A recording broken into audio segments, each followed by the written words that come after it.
Hello and welcome to the TMC Newsroom. Thanks for watching us today. My name is Rich Tehrani, coming to you from San Jose.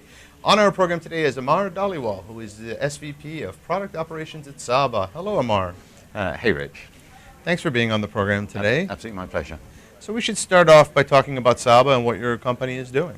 Absolutely, be delighted to do so.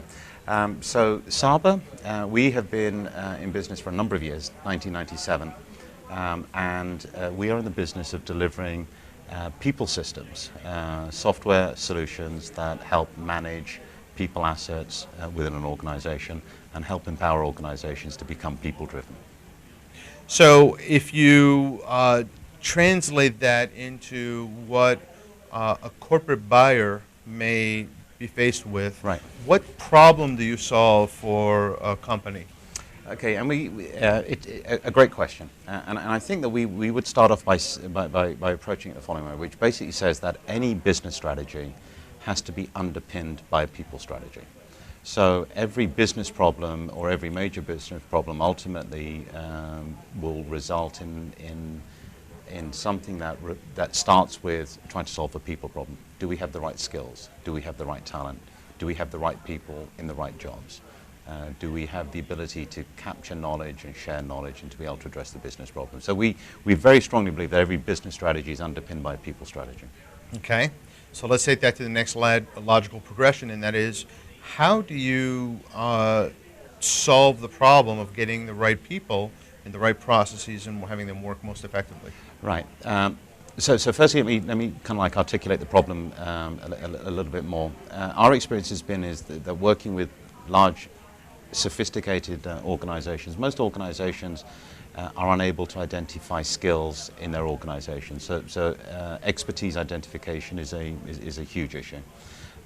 So what we do is that we, through our product, enable organizations to actually capture in a single place, we call it the person profile, all of the relevant information about an individual's engagement with that organization. What skills does that individual have? What skills does that individual need? Or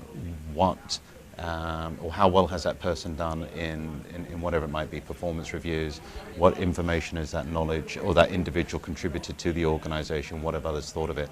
So the idea of actually having that complete view of an individual is the precursor to then being able to say, what assets do I have and what assets do I need from a people perspective?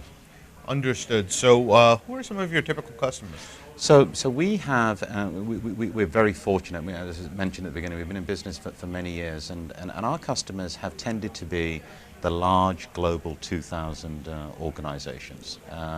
So, 51% of the Fortune 100 have used our product. A very high percentage of the global 2,000 use our product. They tend to be organizations that have large, complex business challenges and need to have this view into their people assets. Now, is it fair to characterize your products as some sort of blend of, let's say, human resources 2.0 / social networking 2.0, and just the merger of those two areas? Is that accurate? Yeah, I think that's very largely accurate. We would tend not to refer to ourselves as a human resources solution, because then we tend to get confused for managing what we think are very transactional processes such as payroll and benefits, and we really have never focused on those nor desire to focus on those. So typically how we would describe ourselves would be people management with people collaboration. So people management solutions plus collaboration solutions. And we think that particular combination is very unique, and it's a unique value proposition of Saba in combining how people work and work most effectively with collaboration. Makes sense.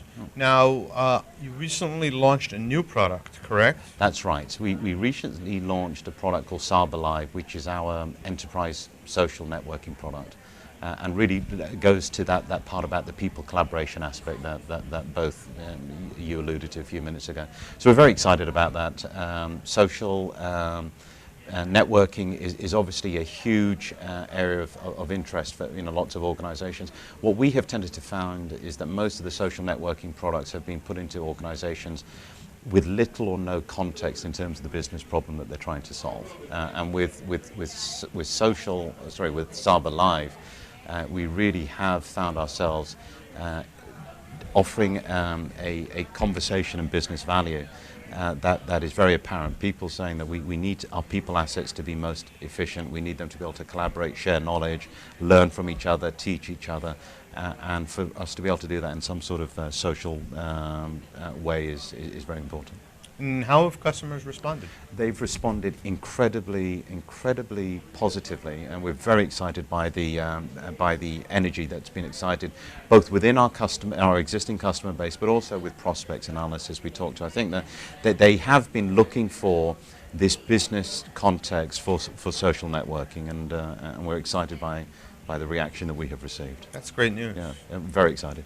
So is it kind of like a Twitter, Facebook? I think I saw the interface a few months back. I mean, it's kind of like a Twitter-ish or a Facebook combination. Yeah, there is certainly aspects of that in terms of we do follow and monitor and encourage streams of activity within an organization, but it's more than that. It also has a real-time collaboration component to it.